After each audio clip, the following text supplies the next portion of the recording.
بسم الله الرحمن الرحيم والذاريات ذروا فالحاملات وقرا فالجاريات يسرا فالمقسمات أمرا إنما توعدون لصادق وإن الدين لواقع والسماء ذات الحبك إنكم لفي قول مختلف يؤفك عنه من أفك قتل الخراصون الذين هم في غمرة ساهون يسألون أيان يوم الدين يوم هم على النار يفتنون ذوقوا فتنتكم هذا الذي كنتم به تستعجلون إن المتقين في جنات وعيون آخذين ما آتاهم ربهم إنهم كانوا قبل ذلك محسنين كانوا قليلا من الليل ما يهجعون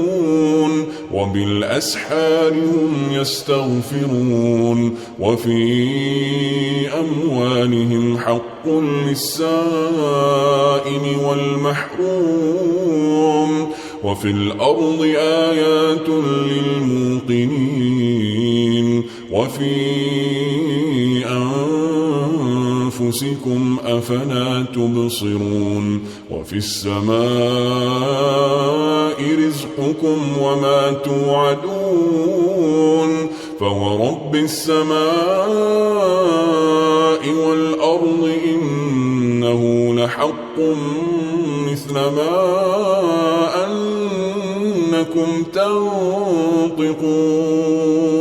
هل أتاك حديث ضيف إبراهيم المكرمين إذ دخلوا عليه فقالوا سلاما قال سلام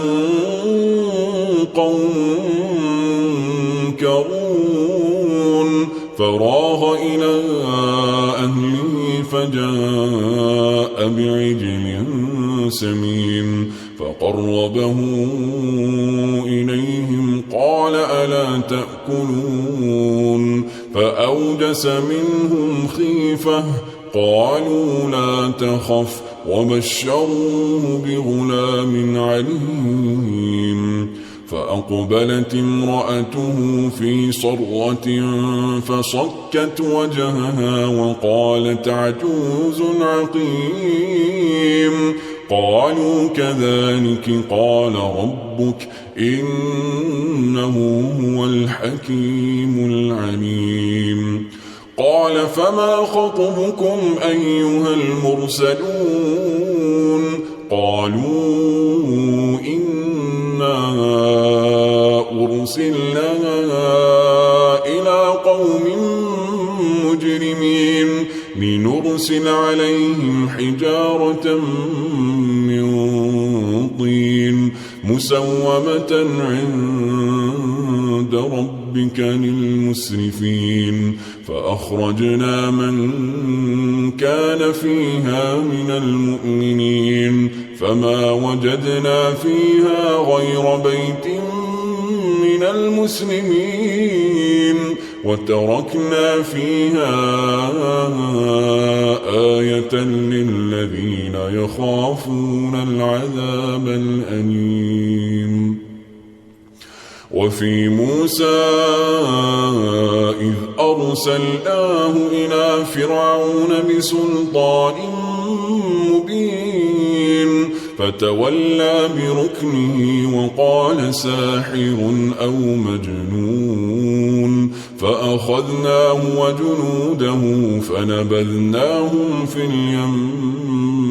وهو مليم وفي عاد إذ أرسلنا عليهم الريح العقيم ما تذر من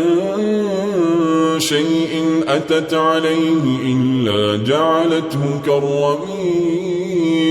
وفي ثمود إذ قيل لهم تمتعوا حتى حين فعتوا عن أمر ربهم فأخذتهم الصاعقة وهم ينظرون فما استطاعوا من قيام وما كانوا منتصرين وقوم نوح من قبل إنهم كانوا قوما فاسقين والسماء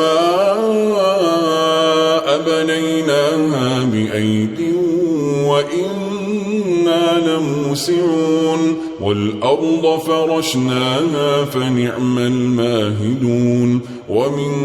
كل شيء خلقنا زوجين لعلكم تذكرون ففروا إلى الله إني لكم منه نذير مبين ولا تجعلوا مع الله إلها آخر إني لكم منه نذير مبين كذلك ما أتى الذين من قبلهم من رسول إلا قالوا ساحر أو مجنون أتواصوا به بل هم قوم طاغون فتول عنهم فما أنت بملوم وذكر فإن الذكرى تنفع المؤمنين وما خلقت الجن والإنس إلا ليعبدون ما أريد منهم من رزق وما أريد أن يطعمون إن الله هو الرزاق ذو القوة المتين فإن للذين ظلموا ذنوبا مثل ذنوب أصحابهم فلا يستعجلون فويل للذين كفروا من يومهم